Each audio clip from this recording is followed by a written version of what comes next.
देखो जी बच्चों, आज जो हम लोग समीकरण को संतुलित करना पड़ेंगे। बाला घेरने अभी उठा के लटका देंगे नीचे से, दिमाग से हो जाएगा। देखो यहाँ पे दिमाग जरा ध्यान से सुनना। रासायनिक समीकरण को क्या पढ़ना है बेटा? संतुलित करना है। क्या नहीं दिखाई दे रहा है इसमें?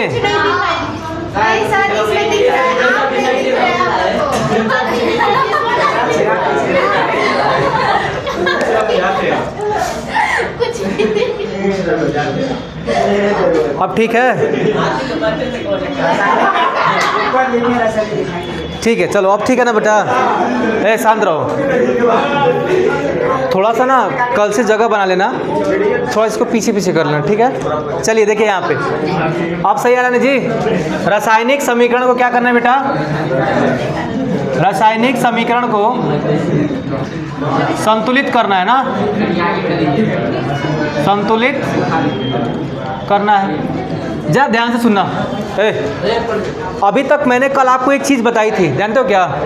मैंने कहा था द्रव्यमान संरक्षण का नियम, अभिक्रिया के पहले जो द्रव्यमान था अभिक्रिया के बाद भी क्या होगा बेटा? उतना ही होगा, उसमें कोई परिवर्तन नहीं होगा। बात समझ में आ रही है? यहाँ देखो, जरा ध्यान सुनना। मैंने कल एग्जाम्पल दिया था मैग्नीशियम और क्या था बेटा? ऑक्सीजन, लास्ट में क्या बना था? Magnesium oxide. देख रहे हो ना बेटा? ये क्या था? मैग्नीशियम ना, मैग्नीशियम था। ये क्या था बेटा? ऑक्सीजन था और बना क्या था? मैग्नीशियम ऑक्साइड बना था, ठीक है ना? मैग्नीशियम ऑक्साइड बना था, याद रहेगा? मैग्नीशियम ऑक्साइड बना था। मनीष एक बात जरा ध्यान से सुनना। अभिक्रिया के पहले जो देखो अणु है यहाँ पे, मैग्नीशियम कितना था? एक ठो था। यहाँ भी मैग्नीशियम कितना है? एक ठो है, कोई बात नहीं है, पास हो गया। ऑक्सीजन कितना था? 2 है ना? बट बेटा यहाँ ऑक्सीजन कितना है?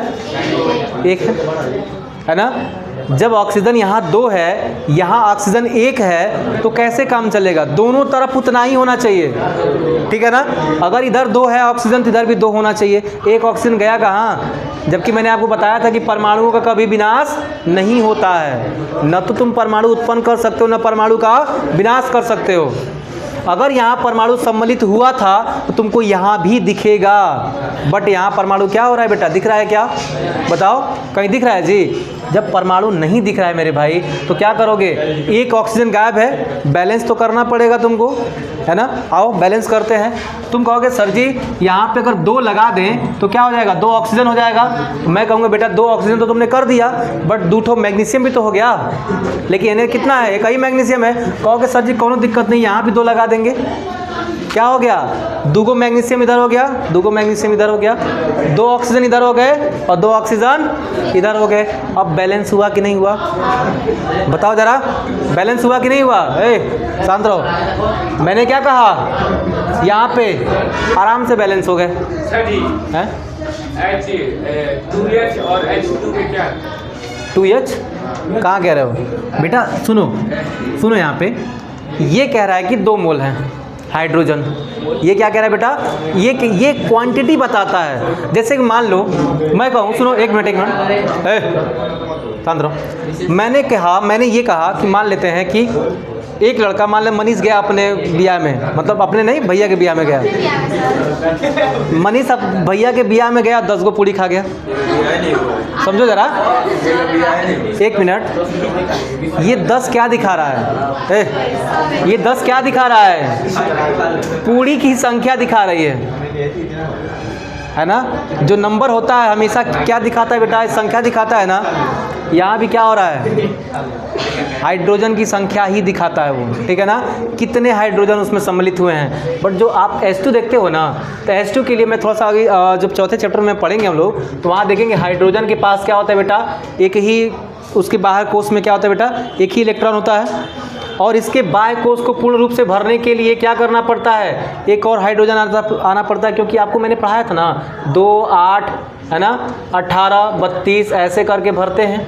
तो पहले में कितना भरना चाहिए? अगर पहले में 2 ठो हो गया तो मानते हैं कि कोष पूर्ण रूप से भरा हुआ है, दिख रहा है ना जी वाला इसमें, ठीक है ना। तो जरा ध्यान से सुनो, अगर ये हाइड्रोजन है, इसके पास 1 ठो था बाय कोष में, तो 1 है तो मतलब अभी भी उसका कोष खाली है कि नहीं है, बताओ जरा। कोष खाली है ना जी, और इसमें अगर 1 और आ जाता तो कोष भर जाता, है ना। इसलिए एक और हाइड्रोजन को क्या कर लेता है बेटा, ये बुला लेता है। क्या कर लेता है बाबू? एक और हाइड्रोजन को बुला लेता है, कहता है बेटा जब हमारा काम पड़ेगा तुम हमको दे देना, तुम्हारा पड़ेगा तो हम तुमको दे देंगे। तो यहाँ पे सहसंयोजक बंध बनता है। ये चीज़ें मैं तुमको थोड़ा बाद बताऊंगा, क्योंकि ये अभी आपके टॉपिक में नहीं है, ये चौथे चैप्टर के अंदर है आपका, ठीक है ना। वहाँ पे मैं इसको पूरा विस्तृत समझाने वाला हूँ, अभी चिंता ना करो, ठीक है ना बाबू। तो यही मिल करके क्या हो जाते हैं, H2 हो जाते हैं। मतलब अपने कोष को भरने के लिए 2 हाइड्रोजन ने क्या किया है बेटा, सम्मिलित हुए। वैसे ऑक्सीजन है, वैसे ही नाइट्रोजन है, ठीक है ना। ये चीज़ मैं अभी थोड़ा सा आपको जो है चौथे में बताऊंगा, ठीक है बाबू। अभी तक क्या है हमारा, क्या चल रहा है, समीकरण को बैलेंस करना। क्या चल रहा है बेटा, समीकरण को बैलेंस करना। हम क्या सीख रहे हैं यहाँ पे कि समीकरण किस प्रकार से बैलेंस होता है। जैसे मान लो यहाँ पे सुनो, मैं अगर कहूँ, हे बबुआ शांत रहो, ध्यान सुनो, यहाँ पे मैं कहूँ, यहाँ पे सुनो, मैंने यहाँ पे कहा कि मान लेते हैं कि यहाँ पे एल्यूमिनियम है बेटा, है ना। एल्यूमिनियम के साथ क्या हो जाएगा, HCl है, सुनो, एल्यूमिनियम है, HCl है, ठीक है ना। जब भी कोई धातु अम्लों से क्रिया करता है क्या बनाता है बेटा, है ना, एल्यूमिनियम क्लोराइड बनेगा ना, एल्यूमिनियम क्लोराइड। ध्यान से सुनना मैं क्या कह रहा हूँ, aluminium chloride plus aluminium chloride का फार्मूला तो है ना, होता है जी, है भाई, क्या बच गया है ने, H2 बनेगा। ये हाइड्रोजन कब वो अकेला नहीं आता है, कुछ जब भी आए, देखो हाइड्रोजन अकेला बच गया था ना, अकेला जब लाए ना तो खिसिया गया, कहा कि हम अकेला कबो भी नहीं करते हैं। ऑक्सीजन भी कबो अकेला नहीं आता। ऑक्सीजन का अगर मैंने ऐसे लिख दिया तो गलत हो जाएगा, ये केवल ऑक्सीजन का प्रतीक हो सकता है, पर ऑक्सीजन जब भी आएगा बेटा ना, O2 आएगा। अकेले जब भी ऑक्सीजन आएगा क्या आएगा बेटा, O2 आएगा। क्लोरीन गैस जब भी आएगी ना तो Cl2 के रूप में आएगी। बताएंगे चीज़, सुनो अभी बस इतना समझते रहो क्या आएगी। नाइट्रोजन जो है क्या होगा, जब भी आएगा N2 के रूप में आएगा। वैसे ही बेटा हाइड्रोजन कभी भी आएगा तो अकेले नहीं लिखा जाएगा बल्कि H2 लिखा जाएगा। बात समझ में आ रही है? अब सुनो जरा, अब जरा ध्यान सुनो, इस साइड एल्यूमिनियम कितना है, एल्यूमिनियम कितना बेटा, 1 है। अच्छा एक बात बताओ, पर यहाँ एल्यूमिनियम क्लोराइड के लिए 3 क्यों लग गया, कोई बता सकता है? मैं कहूँगा बाबू सुनो, एल्यूमिनियम के बाह्य कोश में कितने इलेक्ट्रॉन थे, 3, इसलिए संयोजकता क्या थी इसके पास, है ना, 3 इलेक्ट्रॉन त्याग कर सकता है ये।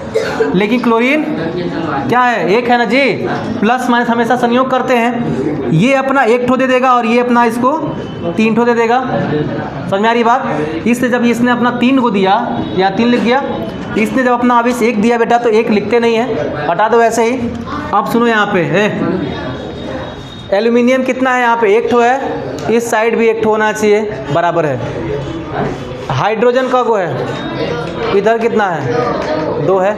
समस्या आएगी नहीं आई? पर क्लोरीन देखो ना, क्लोरीन देखो यहाँ पे, समस्या आ रही है ना जी, विकट समस्या आ रही है। क्या करें, क्या करें कि सारा का सारा बैलेंस हो जाए, बोलो। तो मैं कहूँगा क्यों ना हम यहाँ पे 6 को लगा दें। कहोगे मास्टर इससे क्या हो जाएगा? मैं कहूँगा बेटा अगर इसको बैलेंस करोगे तो ये अनबैलेंस हो जाएगा। अगर मान लो इसको बैलेंस करने के लिए तुमने 2 लगा देते, तुम यहाँ पे क्या कर देते, 2 लगा देते, फिर भी क्लोरीन बैलेंस होता क्या? नहीं होता। लेकिन इसको बैलेंस करने के लिए डायरेक्ट 6 लगा दें तो देखोगे यहाँ पे ना कुछ कमाल हो जाएगा। क्या कमाल होगा? यहाँ 3 लगा दोगे, 3 दूना 6 हो जाएगा, ठीक है ना। यहाँ 2 लगा दोगे, 2 तिहाई 6 हो गया। इधर भी क्लोरीन 6 हो गया, इधर भी हाइड्रोजन 6 हो गया, हाइड्रोजन 6 हो गया, क्लोरीन 6 हो गया। लेकिन एल्यूमिनियम कितना हो गया? 2 गुना हो गया जी। तो एल्यूमिनियम के यहाँ भी क्या लगा दोगे? 2 लगा दोगे। अब बताओ बैलेंस हुआ कि नहीं हुआ? थोड़ा सा ना यही देखना है कि जो जितना इस साइड में है उतना ही क्या होना चाहिए, उस साइड में होना चाहिए। बहुत सारे ना किताबें नियम लगा देते, देखो इसको पहले चार्ट आउट करो फिर वो निकालो, ऐसा कुछ नहीं है। बस यहाँ पे अपना ब्रेन खाली रखना, ठीक है ना, कि नहीं कुछ बाबू सोना के बारे में सोच रहे हो, ऐसा नहीं। क्या करना है जी, यहाँ पे जो है नहीं हो जाता है, ठीक है ना। अभी कुल वैलेंटाइन डे का कुल समय बीता है ना जी, प्रेम पत्र से काम नहीं चला होगा, अब कुल शिवरात है, बेलपत्र पे काम चलाएगा, है ना जी। सुनो यहाँ पे कुछ और बना देता सब रिलियो वाला ना जी, हमू करें, देखे बड़ा मज़ा आ गया हमके। देखो यहाँ पे, ए लल्लू देखो ज़रा ध्यान से, एल्यूमिनियम यहाँ समझ में आया? एक मैं दूँ आपको, कर लोगे? एक हम दें? हाँ चलो बैलेंस करके दिखाओगे ना? चलिए देख आए, करना ही पड़ेगा। Zn प्लस H2SO4 क्या बनेगा?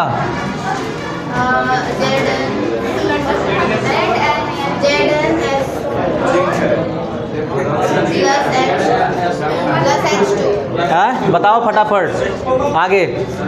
इस सब देखो ये चीज़ें मैंने बता रखी है तुमको, ठीक है ना? ZnSO4 बनेगा, क्या बनेगा बेटा?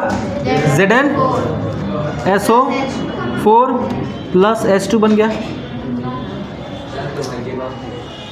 अरे पगलू कुछ बैलेंस करना पड़ा है मत, तुम लोग पहले ही क्या कर दिए, बैलेंस करने में लग गए। अब बैलेंस करेंगे हम लोग, पहले देखो ना, ZnA को NiO एक है, SO4 यहाँ पे भी एक है, सल्फेट बोलते हैं इसको, यहाँ भी एक है, हाइड्रोजन भी क्या है, सुनो ना, लेकिन सुनो ना, Zn के साथ HCl का कराते तो क्या बनता, बताओ जरा? ZnCl2 प्लस H2, अब करो बैलेंस, यही नहीं बनेगा जी, क्योंकि एकरा पे कितना होता है, दूगो होता है, और क्लोरीन पे एगो होता है, तो दूगो एकरा के दे करके दे दिया, क्लोरीन एगो दे दिया, संयोग कर दिए।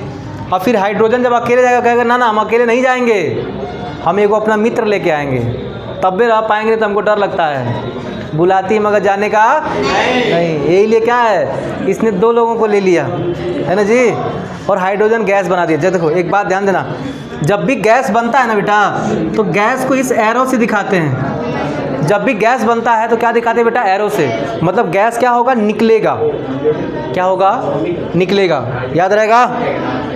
है कोई दिक्कत? करो फटाक से इसको बैलेंस करो, बताओ कितना आ रहा है बैलेंस करके, किधर क्या लगाए हैं?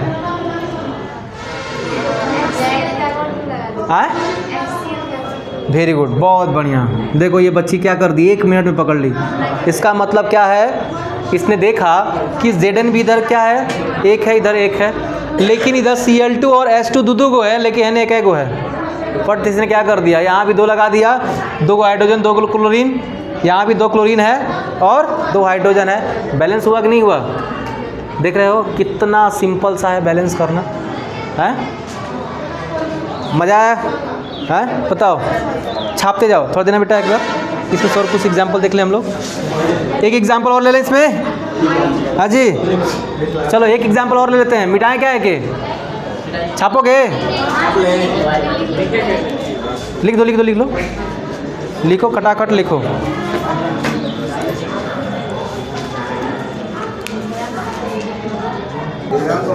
चले जी, नहीं बता दे रहे हैं एक बार, फिर कर लेना वहाँ से, है ना? देखो बबुआ आवेला, चलो देखो यहाँ पे क्या कह रहा है बेटा, फेरस को जो है ना लोहे का क्रिया का किससे कराते हैं? पानी से, तो क्या बनता है जी? क्या बनेगा? फेरिक ऑक्साइड प्लस क्या बनता है? हाइड्रोजन गैस निकल जाती है। क्या ध्यान से सुनना, क्या होगा? बैलेंस करोगे क्या रखे, करके दिखाओ बैलेंस कितना होगा। सबसे पहले अपने दिमाग में क्या सोचना है, F कितना इधर, Fe कितना है? 1 ठो है, इधर कितना है? 3 ठो है। अच्छा अगर वहाँ 3 कर देंगे तो क्या काम चल जाएगा? बोलो पहले करके तो देखो। चलो 3 कर दिए, है ना? पहले पेंसिल ले लेना। 3 ठो ये भी हो गया, पर ये 4 ठो है और ये 2 ठो है। बेटा अगर यहाँ पे क्या कर दें, 4 कर दें, कोनो दिक्कत है? लेकिन हई कितना हो गया? 8 को हो गया। चलो हेऊ के कर देते हैं 8 को। अब बताओ जरा, बोलो सही है जी? क्या ऑक्सीजन बढ़ जा रहा है? अरे मेरे भाई 4 गो ऑक्सीजन है ना, और 4 गो ऑक्सीजन नहीं हुआ। बोलो हाइड्रोजन 4 दूना के 8 हुआ ना, 4 दूना के 8 नहीं हुआ हाइड्रोजन। बोलो कहीं गलती दिक्कत आ रहा है? यहाँ पे 3 गो है, तो ये कितना है? 3 ठो है कि नहीं है? हो गया। उसे नहीं मतलब है, उस ये बता रहा है ना बेटा, सुनो, ऑक्सीजन के नीचे तुम थोड़ा सा उसको समझो, वो नीचे रह रहा है ना, मतलब देखो जब भी पानी से क्रिया करेगा ना तो वो उतना ही बनाएगा, ठीक है ना। तो ये फिक्स है कि बनेगा, क्या है बेटा, ये फिक्स है कि वही बनेगा। ये हम अपने मन से नहीं करते हैं कोई चीज़, ये फिक्स होता है कि अगर ये इसका करोगे क्रिया तो यही बनेगा, इसके अलावा कुछ दूसरा नहीं बनेगा। बात समझ में आ रही है ना। अब जैसे कि मान लो पानी में चीनी डालोगे तो मीठा ही बनेगा, नमकीन बन जाएगा नहीं ना, वो फिक्स है। वैसे ही रासायनिक समीकरण भी क्या होते हैं बेटा, फिक्स होते हैं। बात समझ में आ रही है, कर लो एक आध दें जी, हम भी एग्जाम्पल में करोगे। देखो कोई भी प्रोसेस होता है ना, समझने के लिए थोड़ा सा आवश्यकता पड़ती है। एक और दे रहा हूँ तुमको, करके दिखाओ ज़रा, शांत रहो। एक ठो और दे रहा हूँ, कहाँ गया, देखो यहाँ पे, इसको करके दिखाओ ज़रा। तो कह रहा है कि CO प्लस H2 है ना, कार्बन मोनोऑक्साइड को अगर हाइड्रोजन के साथ क्या कर दें, क्रिया करा दें बेटा, तो क्या निकलेगा, CH3OH। बताओ ज़रा के, बताओ खटाखट बताओ जल्दी। कार्बन मोनोऑक्साइड इसके साथ क्रिया कर दी, क्या निकल गया, मेथिल अल्कोहल कहते हैं उसको, है ना। क्या ये मेथिल अल्कोहल है, ये सब अभी आगे पता चलेगा, ये जितने हैं ना अल्कोहल वगैरह ये सब आगे पता चलेंगे। बट अभी देखो यहाँ पे कार्बन मोनोऑक्साइड हाइड्रोजन क्या बना दिए, मेथिल अल्कोहल बना दिए, है ना। अब बताओ, इसको मेथनॉल भी कह सकते हैं, ठीक ना, इसका नाम मेथनॉल भी हो सकता है। और ये क्या है, कार्बन मोनोऑक्साइड। बताओ कार्बन कितना है, एगो है, ठीक है। ऑक्सीजन कितना है, एगो है। कार्बन एगो है, ऑक्सीजन एगो है, कौन दिक्कत, नहीं दिक्कत है ना। हाइड्रोजन 2 गो है, पर हाइड्रोजन ने 4 गो है, ने क्या कर देना, 2 लगा देना, काम खत्म। मतलब जितना अभिक्रिया के पहले है, मतलब जितना अणु जो है ना, जितने परमाणु क्या है बेटा, अभिक्रिया के पहले यानी अभिकारक के अंदर है। ये क्या है, अभिकारक होता है। एरो के पिछवाड़े वाला पार्ट क्या होता है बेटा, अभिकारक होता है। और इधर वाला क्या होता है, उत्पाद होता है। क्या होता है, उत्पाद। तो जितने अभिकारक के अंदर हैं उतने ही कितने उधर कितना होना चाहिए बेटा, उत्पाद में भी होना चाहिए। ऐसा नहीं कि इधर कार्बन एगो है तो 4 गो हो जाए, ऐसा नहीं होगा। तो उधर भी 4 करो, अगर इधर 4 है तो उधर भी 4 करो, तभी होगा, अन्यथा नहीं होने वाला है। बात समझ में आ रही है। और याद रखना, आपके बोर्ड एग्जाम में 2 से 3 नंबर का पूछा जाएगा, उठा के देखना प्रीवियस ईयर का क्वेश्चन, उसमें आपसे बैलेंस कराएगा ही कराएगा। इसलिए कह रहा हूँ अच्छे से समझ लो। एक आध 2 और दे देता हूँ, ठीक है ना। फिर जो है कल रासायनिक अभिक्रियाओं के बारे में पढ़ लेंगे। आज पहले हम क्या करते थे बेटा, इसको कंफर्म करा देते हैं, ठीक है ना। चलिए एक आध और दे दें, बोलो ज़रा। चलो एक आध और एग्जाम्पल लिख लो इसमें, ताकि सही रहे। देखो सोडियम का जो है ना, जल से क्रिया कराओ। सोडियम का किससे कराओगे, जल से। सोडियम का जल से कराओ, क्या निकल जाएगा, सोडियम हाइड्रोक्साइड। क्या निकल जाएगा बेटा, सोडियम हाइड्रोक्साइड प्लस H2। अब सुनो, हाइड्रोजन गैस निकली, ऊपर दिखा देना। कुछ ऐसा होता है, कुछ अपशिष्ट होता है जो नीचे बैठने वाला है, तो उसको नीचे के एरो से दिखाते हैं बेटा, ठीक है ना। नीचे के एरो से दिखाएंगे, याद रहेगा।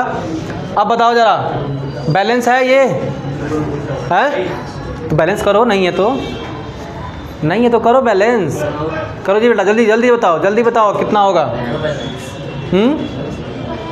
जल्दी जल्दी है, बताओ क्या करें, कहाँ पे, हैं। देखो पहले दिमाग क्या लगाते हैं बेटा ना, पहले दिमाग हमारा रहना चाहिए कि सोडियम कितना है, एगो है, उधर सोडियम एगो है, कोई दिक्कत नहीं है। हाइड्रोजन 2 गो है, लेकिन उनमें हाइड्रोजन 3 गो है, ठीक है ना। अगर इस प्रकार के बन रहे हैं, क्योंकि ऑक्सीजन देखो, ऑक्सीजन तो सेम है, दोनों तरफ एक ही ऑक्सीजन है, पर हाइड्रोजन में डिफिशिएंसी आ रही है। अब हाइड्रोजन को क्या करेंगे हम लोग, बैलेंस करेंगे ना। अगर इधर 3 है तो इधर भी 3 होना चाहिए, है ना। यानी जितने हाइड्रोजन उधर है उतने इधर भी होने चाहिए। बेटा क्या कर सकते हैं कि हाइड्रोजन बैलेंस हो जाए, बोलो ना रे पगला, हे जा 2 लगा देना, समझे ना, यहाँ 2 लगा देना, क्या हो जाएगा, सुनो 2 लगाने से क्या होगा, 2 हाइड्रोजन हो गए, 2 4 हाइड्रोजन हो गए और 2 को ऑक्सीजन हो गया। चलो हेउ जो 2 लगा देते हैं, 2 दूना के 4 हाइड्रोजन हो गया और 2 को क्या हो गया, ऑक्सीजन हो गया। पर है सोडियम 2 को हो गया, इसलिए इधर भी सोडियम क्या कर देंगे, 2 कर देंगे। मज़ा आया कि नहीं आया, बताओ ज़रा। कहाँ 6 कर दोगे, अरे बेटा कम से कम रखने का प्रयास करते हैं, ज़्यादा नहीं, कम से कम, वो कम से कम वाला अपनाना चाहिए, ठीक है ना। अब बोलो,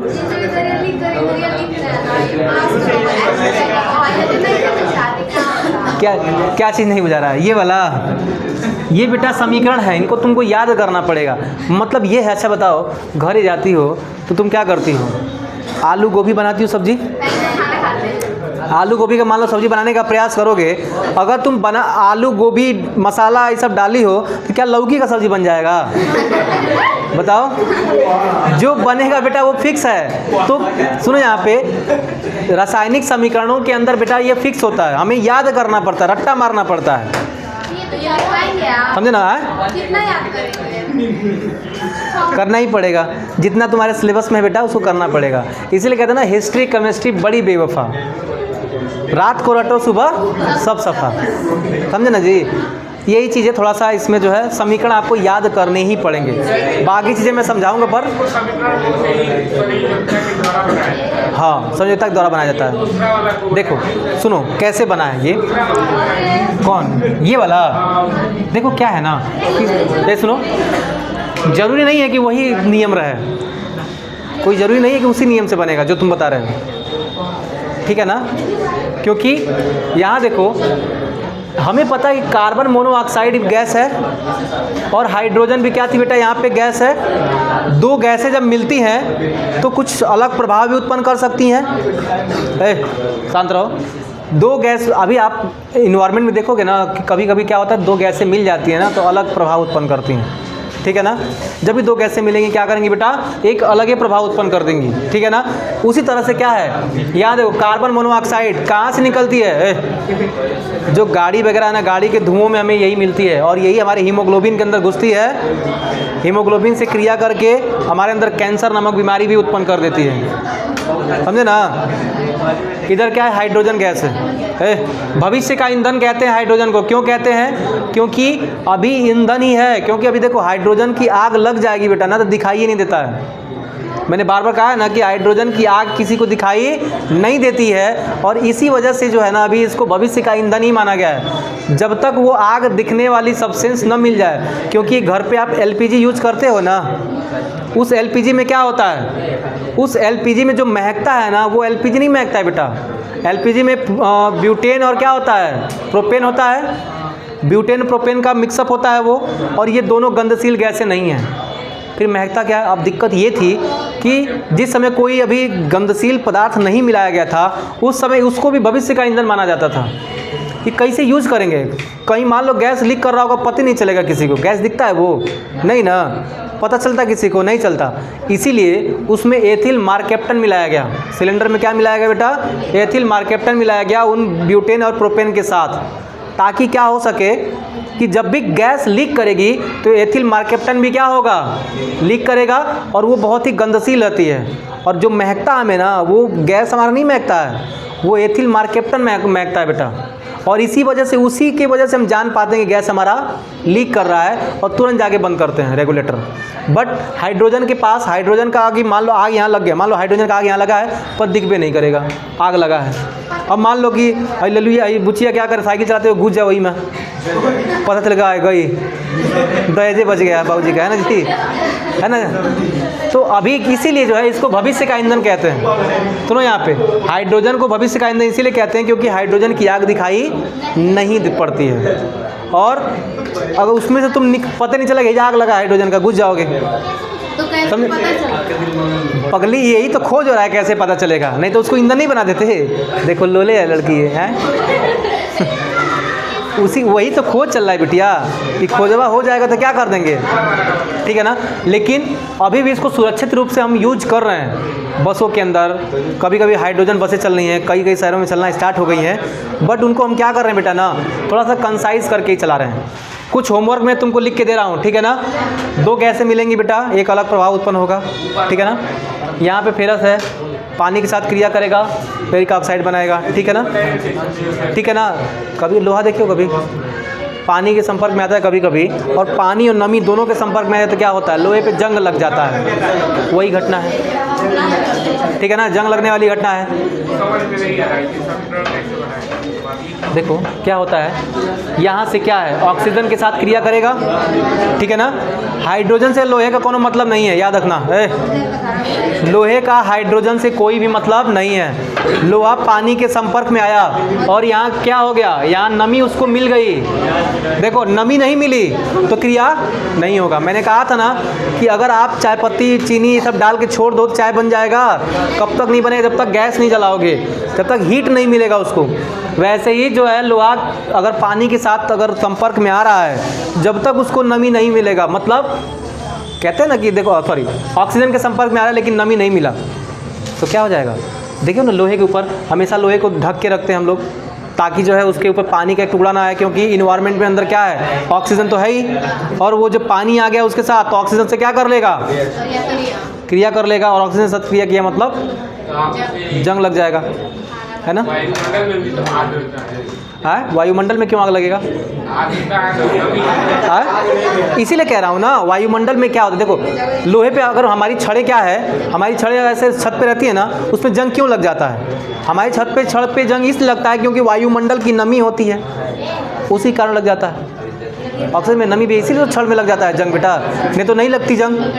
अगर यहाँ से एक लोहा उठा करके चंद्रमा पे रख दी जाए तो वो लोहा वैसे ही रहेगा, पर यहाँ पे छते पे रख दो लोहा ले जा करके घरे, देखो क्या होगा उसका हालात, समझे ना। वो क्या हो जाएगा, ऑक्सीजन के संपर्क में और नमी के संपर्क में आने की वजह से उस पर क्या होगा बेटा, जंग लग जाएगा। कुछ होमवर्क लोगे जी घर पे संतुलित करने के लिए, हैं बोलो जल्दी जल्दी बोलो। देखो एक ठो लिख लो यहाँ पे होमवर्क के लिए, एक दो ठो लिख लो। क्या है बेटा आपका, एल्यूमिनियम H2SO4 क्या बन जाएगा जी, एल्यूमिनियम सल्फेट का थ्राइस प्लस H2 गैस, समझे। आगे चलें क्या, हाँ हाँ एल्यूमिनियम के बाद 2 है, ठीक है ना जी। बैलेंस करना है तुमको। आगे एक और ले लो, एक और ले लो, KClO3 प्लस है ना जी Mn।